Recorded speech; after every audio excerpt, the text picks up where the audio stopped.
Hello, everyone, and welcome to a very special introductory podcast, Train Like a Saint and Live Like a King, featuring the one and only Sanjeev Shivananda. My name is Ali, and Sanjeev ji, thank you so much for joining us today. It's a pleasure to have you on the show. Thank you, Ali. It's a pleasure to be on the show and talk about my experiences and the kind of work that I do and how I help people. So thank you, Ali. And of course, the pleasure's all mine. And Sanjeev ji, I definitely was drawn. Actually, one of the big reasons that we wanted you on the podcast was because of the name that you decided to call this podcast, which would be Train Like a Saint and Live Like a King. What made you actually come up with this name, and what is the significance, Sanjeev ji, behind Train Like a Saint and Live Like a King? Thanks again, Ali. That's a very good question, because before we go any further, we must explain what is the reason behind the title, Train Like a Saint and Live Like a King. In this title, the two keywords are saint and king, and they're very symbolic. They signify a lot of things. Saint signifies a person who's disciplined in their practice, who's doing either yoga or meditation or any spiritual practices, but in a very disciplined and a very regular manner. And king is a symbol of success, happiness, wealth, prosperity. So this title signifies that to become successful like a king, you need to train like a saint, and you can make your life and lead your life like a king.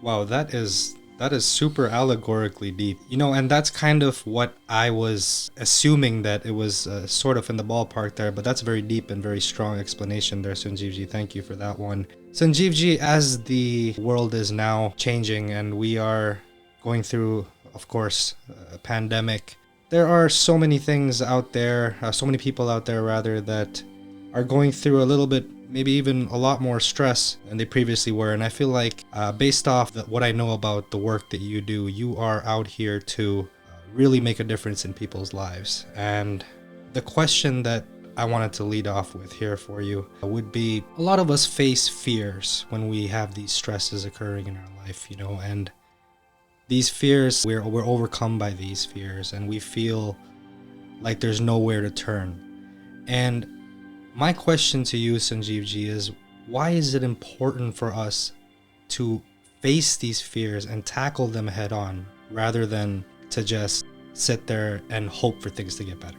Ali, the reason why we must face our fears, a very simple first explanation is that running is not an answer. You cannot run away from anything and be successful. Anybody who has been successful, he or she has stood up to the fears, faced the challenges, overcome the fears, and become successful. And before we go any further, we must understand what is fear. Because if we do not know what fear is, then how are we going to stand up to it, and how are we going to face it, and how are we going to overcome it? So fear comes from only one factor, and that factor is that unknowingness. What is going to happen in the next moment? What is going to happen in the next hour? What is there in store for me in my life tomorrow, in a year, in 6 months? Will I be able to keep my job? Will my children be successful? Will they grow up to be happy? Will they have a good education? All these unknown factors are the reasons which cause us fear. Because whatever I cannot see, say you go into a dark room, people are afraid, they have a fear. Why? Because you don't know what is in there. So the best way to overcome the fear is to face the fear and understand the fear. Only once you understand what fear is, and only when you understand where the unknowingness is coming from, then you can work on it. And using different tools, you can totally remove that fear. It's like walking into a dark room you're afraid of, not knowing what is in there. But if a light turned on and you could see everything very clearly what's in the room, your fear is gone. You find that it's a beautiful room and it's got a lot of comfort. You can sit there, you can relax there. Similarly, in our life, we don't know what's going to happen tomorrow, and that's why we are afraid. We have this fear. But if we knew what's coming up, then the fear is gone.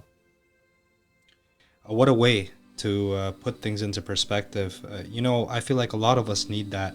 And that's why it's one of the biggest reasons I respect what you're doing out here. And coming from someone like myself who's just a tender age of 29 right now, having gone through some challenges on my own. And Sanjeev ji has definitely been more than a big support for me. And once again, like that's one of the big reasons why we're here. And training like a saint and living like a king. This is a way of life. And Sanjeev ji, if you can explain to us why the things that we do, let's say the training, the yoga, the meditation that you teach, and the tools that you, as you like to call them, that you provide to us, how can they help us train like a saint and live like a king? So Ali, going back to the same title, train like a saint and live like a king, removing that fear of unknowingness, how we can do that is by creating my future. If I know what kind of a future I want, and if I have the ability to create that future, then there is no fear, then there is confidence. But to do that, first of all, you do need those tools of transformation.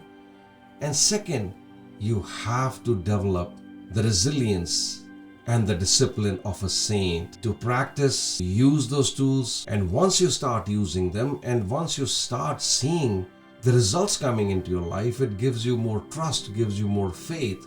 And as you bring in this discipline more and more stronger in your life, the more and more you use these tools, you find that you have the ability to create whatever you want in your life. And that's why we say you are the creator of your own destiny. Right. No, 100%. And I'm actually personally living by these rules myself, as I am a follower of Sanjeev ji's teachings. And I will say to all listeners today that I've actually tried to look for answers out there for quite some time now. And there are a plethora of different resources out there that offer us change. However, Sanjeev ji, as he likes to really put it, and I love the way he puts this, change is transient, but transformation is lasting. And Sanjeev ji, if you can just elaborate on that quote, which I love from you very much, and explain why it is that change is so prevalent and so available out there, but transformation is much harder to attain and find. Yeah, that's a very good question, Ali. And first of all, at the offset, as you said, and I must clarify when you said that my teachings and my methods, and I must explain and say that these are definitely not my own methods that I have created. They have been passed on to me through a lineage. It was passed on to me by my guru, and he received from his guru, and so on. And we can trace back our lineage of our gurus right to the beginning of mankind. And they have been tried for centuries, and several numerous people have used them and completely transformed their lives, and suddenly have seen that they are the creators of their own destiny. So this is one of the most important things that I wanted to clarify. So changes are many, say it's like changing clothes. You change clothes every day and then you change again. But a transformation is not of clothes. Transformation is of you. And this is what we do in our work. Changes can, you put on a pair of clothes and tomorrow you change them, or you can change them within 5 minutes. Right. Changes will be happening all along in our life. And once you start controlling that change in your life, it can lead to transformation. And transformation means bringing those changes in your life which are permanent, lasting, and making a big difference in your life. And it's crystal clear the way you explain it, and a lot of times I know we've spoken about this in many of our sessions. the irony of these things. They do, a lot of times our problems, they seem like much more, they require much more of a larger solution than what we seem to be able to provide at that time. But the truth is that it can be as simple as we make it, as you say, right? And if we actually utilize the screwdriver to take the nail out of the wall, or the screw out of the wall rather, then it'll be much easier and we won't have to bleed out our fingers. That's true. You're using the same analogy that, we have used together for so many times. It's about each problem is as easy and as difficult as you want to look at it. It's always the perspective. It's always how you look at things. And say, for example, in this analogy, if I said, Ali, there is a screw in the wall, please remove it. And you try to remove it using your fingers, your nails are going to break, your fingers might bleed, then you might try your teeth and damage your teeth as well. And the screw will still not come out. But if I gave you a screwdriver, within a few seconds you will have the screw out of the wall. Similarly, any challenges, any problems that come in our life, they are like that screw in that wall. If you do not have any tools, that task of taking the screw out of the wall can be a big task. And in spite of your sincere attempts, you could still face failure. But if you had the tools to manage to tackle these challenges and issues, then you're not afraid. They say, let the problems, let the issues, let the challenges come, because I have the ability, the tools now to handle those problems. And this is what I call, again, transformation. It's only when we bring ourselves to a state of transformation by using these tools, learning these tools, and practicing like a saint on a daily basis, that's when we slowly start making our life and live like a king. I mean, one could only imagine what the dent. Yeah. Definitely need a screwdriver. If you don't have insurance, then God bless you. All right. Well, very well put, Sanjeev ji, as always. Moving on to the next question here. I would like to ask this question, especially for our listeners here, just to give a little bit more of a in-depth look into who Sanjeev ji really is, and what, or more specifically, Sanjeev ji, what made you have this desire to bring this change or transformation rather to the world, and what sparked Train Like a Saint and Live Like a King for you in your heart?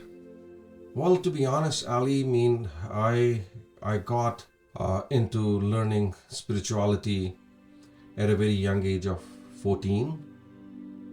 And I'll be truthful, why I was attracted towards a spiritual path at that age, I don't know. And now where I stand, you look at it, it has to do with a lot of your past karmic influences that you have created yourself. Right. So I got interested. I was born in a very religious family, but I was a rebel from a young age. It's not that I hated religion or I threw out religion, but I was definitely against all the superstitions and all the rules and regulations which did not make any sense. And I was always asking questions and never got answers. So I decided to kind of turn towards the path of spirituality, and I always was a seeker seeking answers to my questions. And at that young age, I had no teacher or guru or a mentor.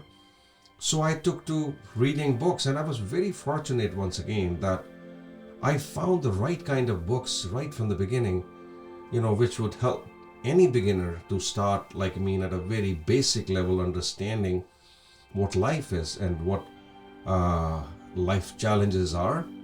And then as I grew up a little bit, in my late teens, I had my first guru, and then I had several gurus after that, and I kept on learning, and even today I'm learning. In fact, in the last 7-8 years or so, my learning has been the most intense as compared to any other part of my life.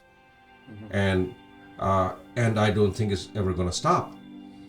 And it was only like in my about 20 years ago when I had brought in a lot of changes in my own life. I had seen the benefits, and I was absolutely having a complete faith and trust in these methods, that I decided that I should help other people too. And it was not that, I just went through one life situation, I learned something and I said, okay, I'm going to become a teacher. No, it took many, many, many years of hard work on myself first, and bringing in those transformations within my own life, that I decided that it is time now that I think I have the ability and the tools that I can help people. And then when I started working with people, as I was learning constantly all along, since I've been teaching for about 20 years, but I've been learning for 20 years. So as my learning grew, my way of teaching kept on changing, kept on evolving and becoming better. Right. Because if I look back, what I teach now, I was not teaching the same maybe 3 years ago. 3 years ago, what I was teaching, it was not the same 10 years ago, Right. and so on.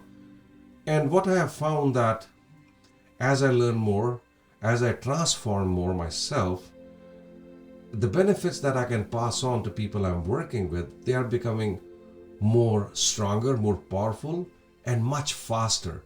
And that's what you have seen, while working with me. How long did you two experience those transformations happening in your life? It was, to be quite honest with you, almost instant. And that's, Ali, what a lot of people say to me while working these days, that the changes, the transformations that they see happening in their lives using these tools and bringing in a discipline in their practice, that their life starts changing towards what they want very fast. Yes, and Sanjeev ji, I would like to thank you on behalf of all our listeners, and personally, for actually, you've actually mentioned this to me yourself. There are people out there that have this wisdom, and not everybody is willing to go out there and take in other people's problems and try to help them solve it. And this is something that I highly, highly respect in you, and I would like to thank you for doing this. And I am very happy with you, Ali, too, the way you took up these tools and brought in those transformations in your life. I'm really, really very happy and proud of you. So thanks to you also. Thank you. Thank you very much. That's much appreciated. I wanted to ask you, in regards to when you say working hard, when you say hard work is required in order to get to these places, what is your definition of hard work, and why is it so important for us to outline what it is that we need and why we need to work so hard to achieve it? Because again, very simple thing, Ali. There is no free lunch in this world. If we want to be successful, if we want to be happy, if we want to be healthy, you have to put in hard work. For a simple example, you can say that if you want to be healthy, you want to be fit, it's not going to come by reading fitness magazines or watching fitness shows on your mobile apps or your TV. Right. You actually have to go to a gym. And not only that you have to go to a gym, you have to go on a regular basis. You cannot go for 5 days and then skip for 2 weeks. Or you go for 2 weeks and skip for 3 months. Nothing is going to come out of it. Right. Hard work and discipline and regularity are the key. So without hard work, and nothing can be achieved. But that is one factor only, Ali. Say, it depends upon the tools you are using with your hard work. Say, for example, I give you a huge mountain to break, and I give you a hammer to do that. Right. It may take you several lifetimes to do that. So, with your hard work, but if I gave you a much, much powerful machine to kind of work on. That will be hard work, to getting on the machine, driving it there, and manipulating it. But you'll be able to break that mountain. Right. So there is not just one factor, but it's several factors which have equal importance, and hard work is absolutely one of them. Yeah, that's That without hard work, the results are not gonna come. There is no free lunch in this world. yeah, no, that's definitely a great way to put it. I mean, the machine itself needs to be learned how to be driven as well. So that's another thing. I actually never took into consideration myself that hey, yeah, now you have a machine, but you got to learn how to use it. You got to read the manual, and for this one, there's really no manual. There's you need a leader. You need somebody that has gone through it. What's the difference between experiencing Sanjeev ji and learning something through material? What is the difference between actually experiencing it in your life? Say for example, there's a huge lot of difference. Say you go into the deepest, parts of a forest, and say in Africa, where that the tribals are living, who have never seen electricity, they've never seen a light bulb, they've never seen a telephone, leave alone a cell phone. And you teach them all about a cell phone, teach them all about a light bulb. What good is it going to be for that person? Or how much belief or your trust those people will have in it? Unless you show them a light bulb, unless you show them a telephone and make them talk to somebody sitting thousands of miles away. Similarly, I can tell you, Ali, oh, this path is so beautiful. You do this and try this for 6 months, Right. and maybe your life will change. How much faith and trust would you have? Probably very little.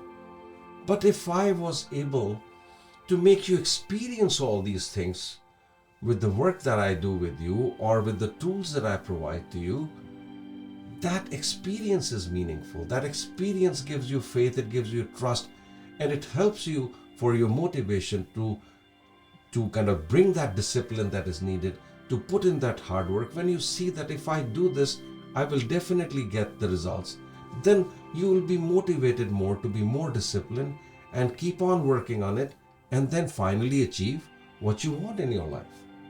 Yep, and that's exactly the reason why I asked that question, because it wasn't until I went through the experiences myself. As I said, actually, you told me yourself that, hey, look, I'm giving you these tools, but when you experience everything, that's when you're going to have faith in these tools, and that's exactly what happened. So you're definitely right about that. And one thing that I know, example that I use in such cases, when people come to me, as you came to me, and almost everybody, I have tried meditations, I have done this, I have done that, I have this app, I have this, that, and I still find it very difficult to stop my mind from working. The thoughts just keep on pouring, and even when I'm trying the hardest, the mind doesn't seem to stop. Right. And if I tell them, oh, it's okay, and just work for this and work for a few months, and then one day your mind will kind of slow down, your thoughts will stop. No, I don't do that, as you experience yourself. In my very first session, as I did with you, I did with other people, we go through this process using these tools, which we call the pranayams, and prankriyas are ones. You experience yourself in the very first session, within half an hour, that your thoughts completely cease to exist. Your mind becomes empty. So that is something, if I told you one day, Ali, it'll happen, then the chances of you having trust and faith in this work will be very less, and that holds true for many other people too. But when you experience that, oh my God, like within half an hour, my mind is so peaceful, so quiet, then you would have the trust and you would have the faith to continue and do more hard work, and then finally achieve your goals in your life. And I can attest to that. I mean, Sanjeev ji, like, it sounded too good to be true in the beginning when you told me that, believe it or not, by the end of our session today, you will have a very large glimpse into what it is that you can benefit from. And I'm like, what? In one session? He's like, just trust me. And guys, listeners, I am going to say this with all honesty. It was that very first session with Sanjeev ji where I actually had felt a relief from all these thoughts, these 86,000 on average thoughts that we have a day, according to statistics. And Sanjeev ji brought it down to zero for me for that few moments. And that was probably one of the highlights of the year for me, for sure. Well, the fact is, Ali, that you brought it down yourself. Like, I am not a specialist in hypnosis or any other kind of thing that I would make your mind stop, but Right. you did it yourself by the tools that I gave you. So that is the power of things, that I am not the one who's doing anything to you or anybody who works with me. I'm empowering people. I'm giving them the tools so they bring their own transformation. They are not becoming dependent on me for the rest of their lives. No, they take those tools, they go home, and then they can use those tools for the rest of their life and keep on bringing transformations they need. And that's such a selfless goal, and it's something that once again I highly respect about you, Sanjeev ji. And Sanjeev ji, one of the strongest, actually one of the biggest questions, rather, in terms of meditation and yoga, is this something that one should consider necessary for them in their life? Is this something that everybody should be doing? And if so, why? And if not, why? Well, that's a great question, Ali. I mean, that is yoga and meditation necessary for everybody? I say no. Yoga and meditation is not a necessity, it's a privilege. And I will bring in that same analogy that we have used before when I was discussing with you in our earlier sessions about taking a flight to go somewhere. Say, for example, you need to really go somewhere. You have to make the travel, say, a long distance from here to Thailand, India. Right. It's a 13-hour long flight non-stop. And how would you travel, Ali? If I ask you, like most people would travel, you would say economy class. Yep. But this travel is necessity. You really have to go. And the cheapest way to go is economy class. And that is a necessity, because if you have to do the travel, because there is no other way that is cheaper than an economy class. And what happens in an economy class in a 13-hour flight? The seats are cramped, and they're getting more cramped by the day. And there is no leg space, and God bless if you're a tall person with long legs, then even more difficult. And as the flight kind of takes off, as the time progresses, it's jam-packed flight. There are kids behind you pulling your hair, screaming in your ears. The person sitting next to you is falling asleep on your shoulder and hopefully not drooling on you either. And even the flight crew is getting irritated by every kind of passing hour because they're human beings too. And every hour you're getting more tired and tired and tired, and by the end of the journey, when you get off the plane, you're like a broken piece of like a machine that you really have to drag yourself out of the plane. But then you have the option of flying business class or first class. And that is a privilege. Economy is a necessity if you have to travel, but business class and first class is a privilege. And what happens in business class or first class? Your legs are not cramped. Like you have like enough leg space. You can extend your legs. You can take a good sleep. You can listen to your music. You can watch movies. And the food they serve you is so much better in the business in the first class than you get in the economy class. And you really, really can enjoy the journey. And you're not getting tired by every minute. In fact, you're getting more relaxed by the passing hour. And God bless if you were traveling first class. There are many flights which offer the privilege of a shower too. So at the end of the flight, when you get off that plane, you get off like a brand new person. And same holds true in our life. That you can choose to either fly economy class, which is a necessity. You are born, and it's a necessity that you have to take the journey of life. And the cheapest and the easiest way is to lead this life economy class, which is most of us are doing it. You don't have to do anything to lead your life economy class. But if you want your life to be business class or first class, you have to pay an extra price.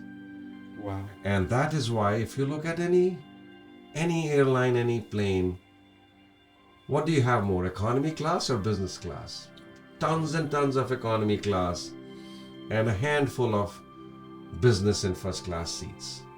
Because the airline knows that most people will not pay the price for a business and a first class, and they will travel economy class. Similarly, in this life too, a lot of people will lead their life economy class.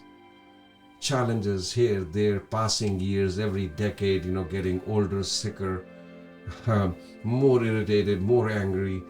And at the end of the life, they're standing like, okay, let it be over. Whereas, if you put in the hard work, the work that I teach, the tools that I provide, that allows you to go through the journey of life in business class and first class. And every year, every decade that goes by, your life is getting better and better and better. So, again, this work is if you want to lead your life business class or first class, you don't have to do anything if you want to fly economy class. Wow. And Sanjeev ji, I've heard this example from you a few times throughout our sessions, and I will say that till this day it hasn't gotten old for me. It is such a true statement, it is such a true example, and it definitely resonates with the title of this podcast, where you train like a saint in order to live like a king. Because really and truly, having first class and business class is living like a king, because you trained like a saint. Wouldn't you agree? Absolutely. That's the whole meaning. You put it very nicely of this title that we have today. And this is what I help and teach people to achieve. But it's only if somebody is willing to put that hard work, the discipline, then like a saint, then this much I can promise you, your life will be like a king. And Sanjeev ji, I do know that you are working on actually bringing your teachings out to the whole world, and I wanted to actually ask you, maybe if you can give us a little bit of a sneak peek in regards to what you have cooking up for us. Are there any specific kinds of teachings, or maybe a course or something like that you are cooking up for us? Yes, I'm offering a bunch of different options depending upon what suits you. Like, in fact, I call it a buffet. So, Right. of options. The most powerful way that you have worked with me is one-on-one sessions. Yep. Having said that, it is difficult for me to accommodate, tons and tons of people for one-on-one sessions. There is a limit to what I can, how many people I can work with in that format. Of course. And then I offer group sessions as well, so it makes it easier for me and many others to benefit. And then people can benefit in the group session about the progress each and every person is having in that group. Right. And on top of that, the icing on the cake is, which will be coming out soon, and I'm working on it, to bring my course, Yoga Charyas, to bring it online. And once that is there, then there are so many people who can just go online, register for that course, and absolutely learn these tools of transformation and bring in those changes in their lives. And of course, after doing this course, we're providing many other benefits attached to that course, like having a community of yogacharyas, having a support network, having mentors for the rest of your life. So this is how I am planning to bring out my work in different formats. And it is to help, because everybody has a different way of learning, Everybody has their preferences and choices. So I'll be offering various options, make it easy, to make it simple, so that more and more people can learn. Honestly, Sanjeev ji, that sounds so exciting, and I genuinely mean that. I'm definitely going to be signing up. In regards to that, actually, on that note, is there? Let me rephrase that question. Are people of any age able to begin? And is it necessary that you have to be a specific age in order to start this work? Is it ever too late, or is it ever too early? Well, no. In fact, I mean, as the saying goes in our Sanskrit and Hindi background, a very ancient saying. I'll say that in Hindi and then I will translate it for you. Jab jago tabhi savera means whenever you open your eyes, whenever you wake up, Right. that is the time the sun is rising, that is the time when the day is beginning. It's never going to happen that when you wake up, when you open your eyes, the sun is setting. No, it's not that. So that is why it doesn't matter where you are in your life, how young or how old you are, everybody will benefit. But definitely the sooner you start, the more you will reap. Say, for example, you start saving for your retirement when you are 20 years old. When you retire, you have a lot more money.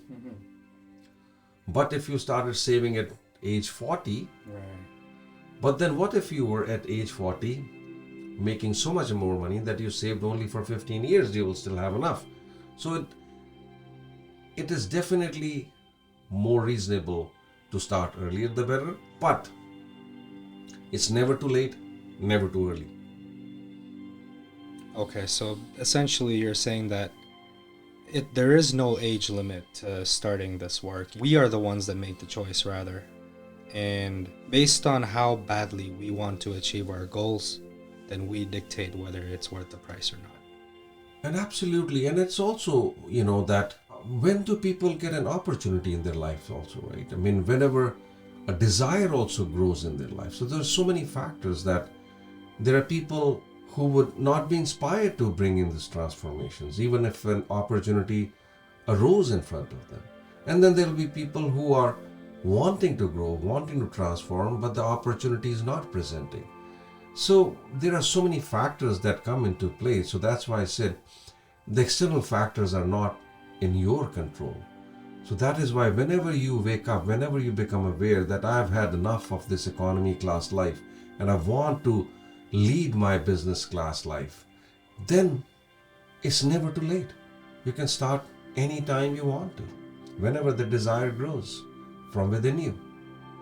That actually is definitely going to be encouraging to many of our viewers out there, Sanjeev ji, because there are a lot of people out there, including family members and loved ones that I have in my life, that feel like, hey, you know what, it's a little bit too late for me. They pack the bags and they say, what's next? And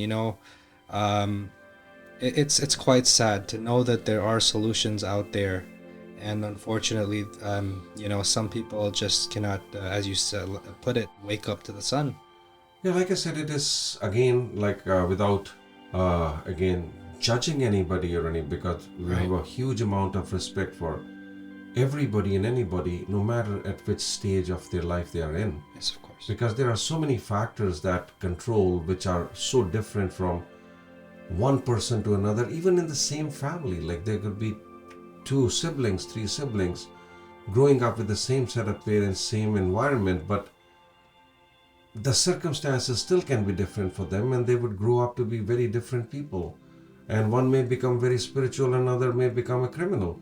So you have no idea, we have no idea, in fact, that what are those factors doing to those people's minds. But then the only thing that we look at is that when is the time and which person is going to get inspired and said, enough is enough.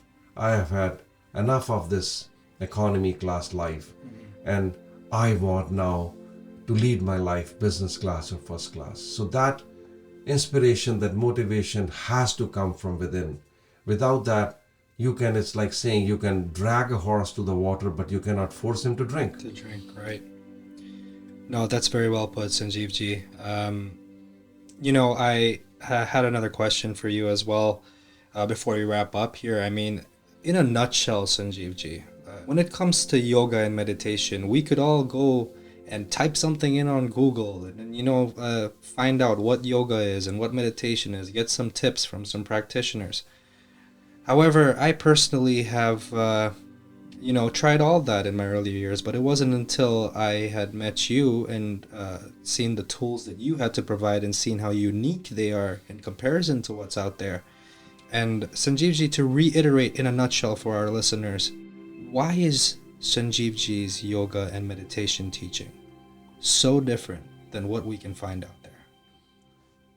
Very simple, because when you Google something or you find on the internet, what are you going to find? Say, for example, it all again begins with that desire that comes in, that I want to transform. And when the need, when the desire, when the situation is that strong, it's like, say, for example, you have a common cold or a cough. You can Google, like, what should I do, or what kind of, over the counter medications I can get. Right, Robitussin. Anything. I'm not selling here any product. So, but say somebody had a big major problem, like a very high blood pressure, or arrhythmias in the heart, or any big thing. Right. Or say a person says, like, I just cannot go up, like stand up in the morning. I'm so weak. There's something terrible happening. Would you now go online and search, or would you go see now a specialist to do that? Right. So again, it all depends. If you want like small little changes in your life, fine. Go online and search and try them. They may work or may not work, as in terms of common cold. One thing works for another thing doesn't work for another. But when you are inspired to bring big transformations in your life, then that Google search or small little measures are not going to change. If you have to break a small stone, that's fine. You can use tiny little tools available online and maybe, sure, break them. But if you have a mountain to break, then you need very special tools, very special trainings. And that's where my work comes in. And none of that I teach will ever be found online, because it's very, very specialized. It is very, very ancient, tried for centuries successfully over numerous people. So a big difference, again, not in terms of what I offer, but also in terms of what you're looking for. Wow. And Sanjeev ji, I had a very, very unique request for you today. Please end this podcast for us with a story, one of your famous stories. Do you have one favorite of yours? I was actually thinking of the 99 story. Oh yeah, that's very good. I think it's very relevant to what Very we're relevant talking today, what we are talking, yeah. So this story is about, it's called the 99 Club story. And in old times in India, there was a king, very caring person. Once in a month, he would, put on a disguise, and he'll go and walk amongst common people to see like how the people's lives are going on, if there are any challenges and any issues, not just relying on what his ministers were telling, but he actually wanted to be on the ground and see it for themselves. And often he would see families facing challenges, some good times, some bad times.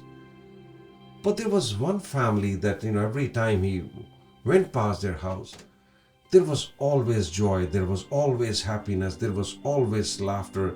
The husband and the wife and the children, always happy, satisfied. And all you could hear from that house or see was just joy and fun. And one day he couldn't stop himself, and he asked his minister who was accompanying him. The king asked him, "Why is this family so happy? And they're not like rest of the families?" And the minister was very wise. He said, "Sir, it's because they haven't joined the 99 Club." And the king was curious, says, "What is a 99 Club?" He says, "Rather than explaining it to you, I will show it to you. If you have trust in me, give me a month's time, and please give me 99 gold coins." And he said, what is that going to do? He says, no, just have trust in me and give it to me, and I'll show you what's a 99 club and what it does to people. So the king, of course, gave him 99 gold coins. And this minister puts these 99 gold coins in a bag, and at night goes outside the house of this family and leaves that bag at the doorstep. Next early morning, as usual, the person wakes up, and the happy family person, and he opens the door and he finds a bag lying there. Curious, he opens his bag and sees a whole lot of gold coins in there. He hurriedly kind of goes inside, closes the door, and takes out all the gold coins immediately, thinking that, oh, somebody must have left a gift for me, somebody caring for me. And let me count how many gold coins are there. So he starts counting 1, 2, 10, 20, and finally reaches 99. And he stops. No, it's not possible. I must be making a mistake in my counting. Why would anybody leave 99? And he starts counting again. Again, it's 99. He counts 3 times, 4 times. Every time it's 99. Then he calls his wife. Maybe I'm too excited. I'm making a mistake. And his wife comes and she also counts a couple of times. Says, no, they are 99. And now he's worried. Why 99? Why not 100? Why would anybody leave me 99? Why not 100? And slowly, as he is thinking, his happiness is going away. His focus is on 99. And he says, okay, you know what? Somebody gave me 99, but I'm going to make it 100. And to buy another gold coin, I have to save money. So he starts cutting off his expenses, starts spending less on his wife, spending less on his children. But every day he will kind of take those coins out and count like 99, 99, and saving more money. One day I'll have 100. And one fine morning he wakes up, counts the coins, and they are 98. Now he counts several times, thinking that what happened. But they're 98, so he calls his wife and said, what happened? Well, I have a gold coin missing. And she said, well, I took one. Because, we haven't bought clothes and school books for our children for a long time, and they needed it. And now he's furious over his wife, furious over his children, and now he's angry. He said, I had to kind of buy 1 coin, now I have to save for 2 coins. And this fighting starts happening between the husband, the wife, and the children are stressed, and the 1 month is over. And the king is on his routine monthly round, and he walks past his house from where he only heard the good and happy sounds. Now he heard the sounds of fighting, anger. And he looked at his minister and said, what happened here? He says, well, they have joined officially now the 99 Club. And this is what happens in our life too, that we have 99 things that we want in our life, and maybe one thing is missing. Mm-hmm. And we lose our patience, our happiness, our joy in pursuit of 1 or 2 things that we do not have in the life. And we do not ever sit back and enjoy those 99 things. Be grateful for 99 things. It's not wrong to go in for the 100th thing or the 101st thing. But first of all, we must learn how to enjoy the 99 things that nature has given to us, whether it's good health, good family, good house, good job, some comforts here and there. We never look at a buffet of things, that are available to us, that nature, this life has given to us. And in the pursuit of 1 or 2 things that we don't have, we destroy the life. And that's what we call a 99 Club. We are almost all of us are living in that 99 Club situation where we have 99 things, but the one thing that we don't have is messing up our lives completely. Wow. And Sanjeev ji, I don't have time for 99 things to count out right now, but I'll count to 1 and I'll say I'm very, very grateful for having you be part of this podcast. And to wrap things up here, Sanjeev ji, thank you so much for your wisdom and for what you are doing for the world and what you're offering for the world. And it was a pleasure having you on the show, Sanjeev ji. It was my pleasure too, Ali, and it's been a pleasure working with you. It's been a pleasure being on the podcast with you. And my sincere hope and wish is that more people can get something out of this. And anytime they want my help, they know where to find me. My website is sanjeevshivananda.com, and it is also that website is provided in the titles of this show. Anybody who needs further guidance, further help, I am always there. So thank you, Ali. Yes, and thank you, listeners. As Sanjeev ji did put, I will repeat one more time. That's www.sanjeevshivananda.com, and you may check out the many different types of content that are available on there, including the stories. There are actually videos very beautifully made for those stories, and they really do give the moral lesson in a more visual and a more immersive way. For all of you who are fans of that sort of art. And thank you very much for listening once again. Namaste and have a good night. Thanks, Ali. Bless you.